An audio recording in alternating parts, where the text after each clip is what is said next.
Spock is the half-Vulcan, half-human character portrayed legendarily by Leonard Nimoy for several decades, by Zachary Quinto in the Star Trek reboot films, and currently by Ethan Peck in Star Trek Strange New Worlds. Each portrayal explores the stoic, analytical, and logical Vulcan learning to live and work on a ship with primarily professional but emotional human beings. Spock's half-human physiology, his human mother, and recently adopted human sister Michael Burnham was a source of constant teasing and bullying throughout his childhood, with bullies often attempting to get an emotional reaction from him. He also suffered from latactarai, a Vulcan form of dyslexia. Despite all of this, Spock excelled at the Vulcan Science Academy and was set to join the Vulcan Expeditionary Group, but instead chose Starfleet. Due in part to an incident with his sister, Spock developed a closed-off and aloof manner with people early on. He embraced logic, analytics, and science over intuition and feelings. Dr. McCoy often called Spock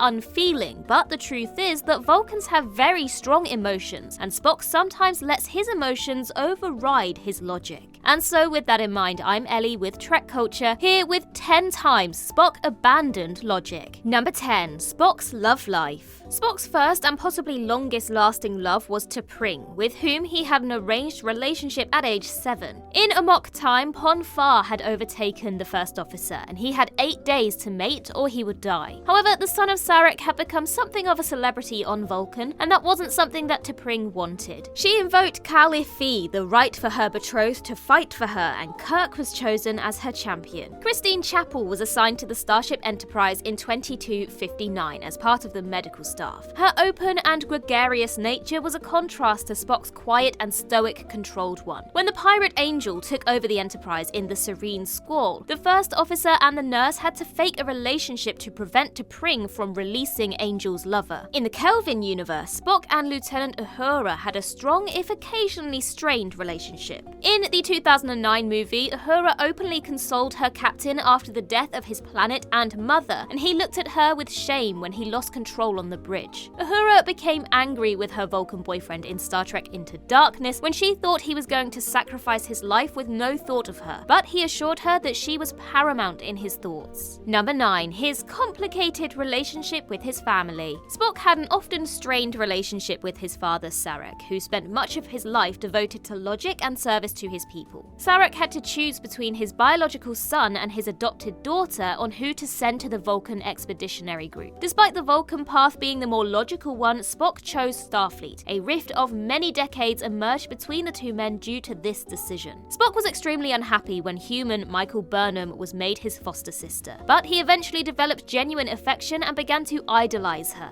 Logical extremists targeted her because she was human, and Michael ran away. Spock wanted to go with her, stating he loved her. Not wanting him to get hurt, she said heinous things about his biology, which caused Spock to become cold and distrusting. Even though he logically deduced what Michael had done, he held on to the animosity for years. Sybok was Sarek's first son with a Vulcan princess. He was a gifted and highly intelligent student, but abandoned logic and embraced emotion as the key to knowledge. Sybok was sent to a rehabilitation center, and Spock did not speak of his half-brother even to his closest friends. Spock was clearly embarrassed by his half-brother, an emotion that serves no logical purpose. Number 8. The anger and forced mind meld with Lieutenant VALERIS. In Star Trek The Undiscovered Country, the Klingon moon of Praxis was destroyed and will make the Klingon homeworld unlivable in 50 years. Spock has begun working with the Klingon Chancellor Gorkon to end hostilities between his people and Starfleet. Spock volunteered the Enterprise to accompany the Chancellor to Earth to begin negotiations. On the Enterprise, the crew meets Lieutenant VALERIS, a Vulcan female who will act as helmsman. Spock had followed her career closely and was impressed by her, intending to choose her as his replacement. She questions her mentor about the logic of their mission, and he informs her that logic is the beginning of wisdom, not the end. Over the course of the trip, Gorkon's ship was attacked and he was killed. Surmising that the assassins had to have come from Enterprise, Spock puts VALERIS in charge of the investigation, but it's discovered that she was behind the crime. She is revealed as a member of a larger group of Starfleet officers who are against the Klingons being let into Federation space. Spock violently forces a mind meld to get the names of her co-conspirators and the new location of the conference. This questionable act goes against Spock's nature, as he laments to Kirk that he was blinded by her accomplishments as a Vulcan and should have realized that VALERIS was involved in the conspiracy. Kirk lamented that he had been blinded blinded by his own prejudices and asked his friend to forgive himself. Number 7. Nearly killing Kirk. As mentioned earlier, the original series episode Amok Time sees Spock overcome by Pon farr, and he must travel back to Vulcan and marry his betrothed within 8 days or he will die. But unfortunately, when they get there, T'Pring invokes the Kal-if,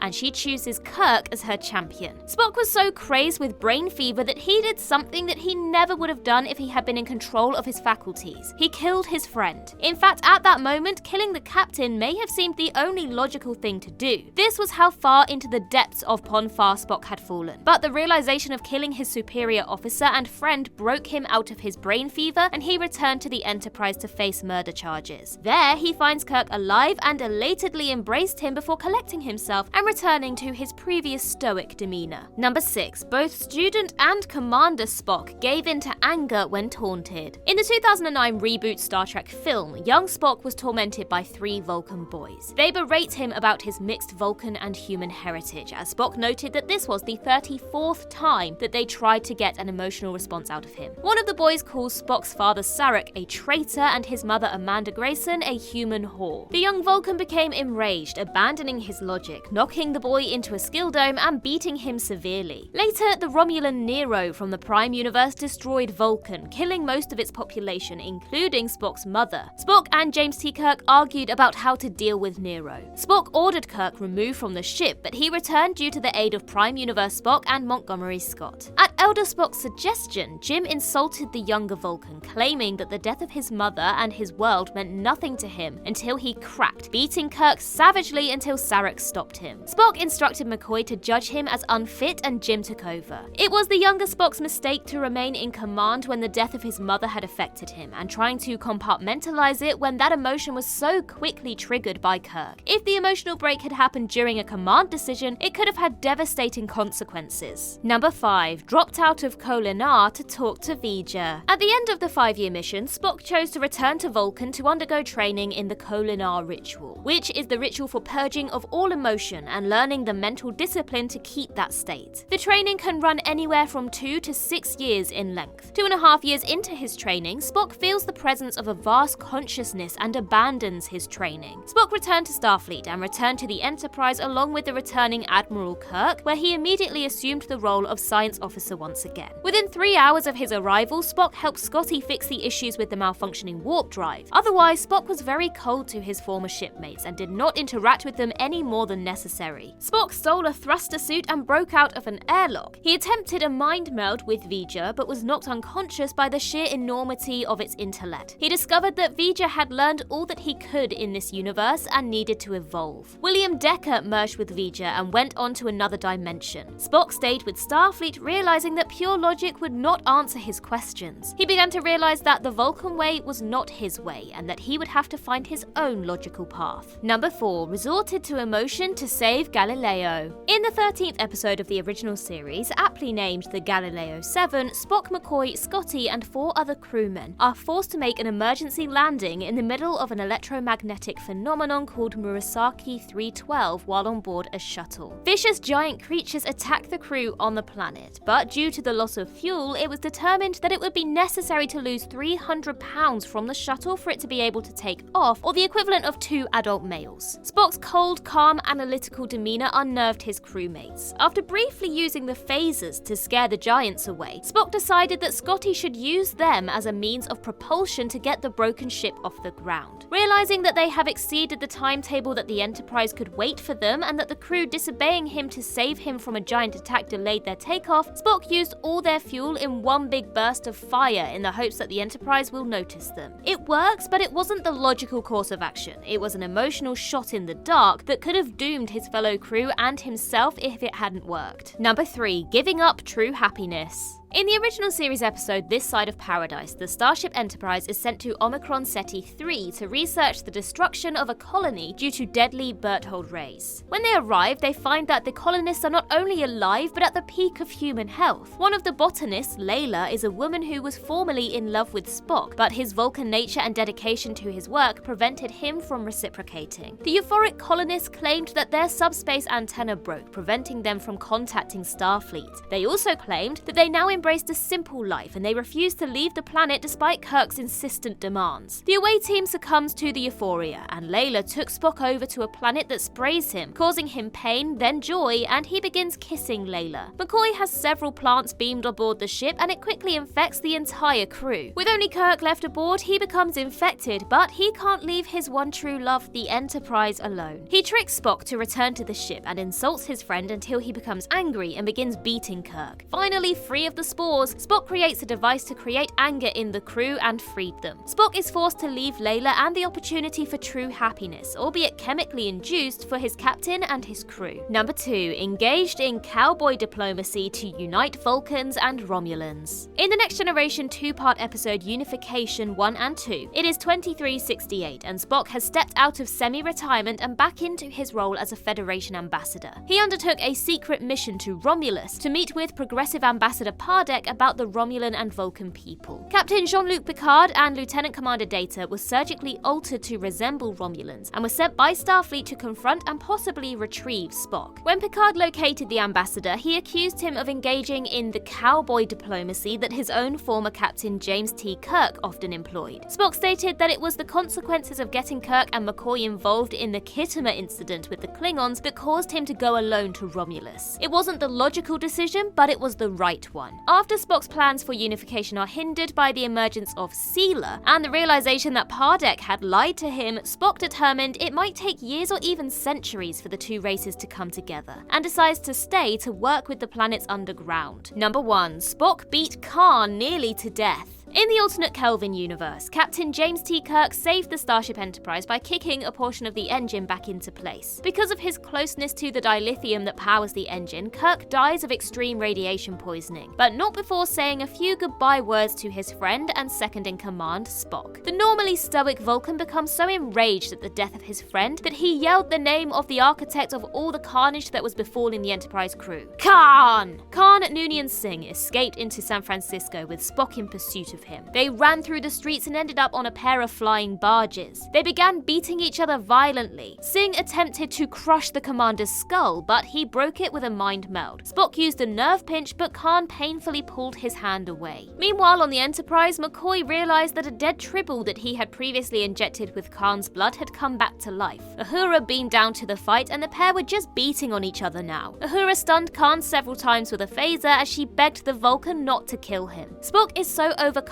with rage that he is nearly beyond hearing, but at the last moment ripped a piece of metal from the barge free and knocked Khan out. McCoy used Khan's super blood to revive Kirk. And that concludes our list. If you can think of any other examples, then do let us know in the comments below. And while you're there, don't forget to like and subscribe and tap that notification bell so you never miss a Trek Culture video ever again. Also head over to Twitter and Instagram to follow us there, and I can be found across various social medias just by searching Ellie Littlechild. I've been Ellie with Trek Culture. I hope you have a wonderful day, and remember to boldly go where no one has gone before.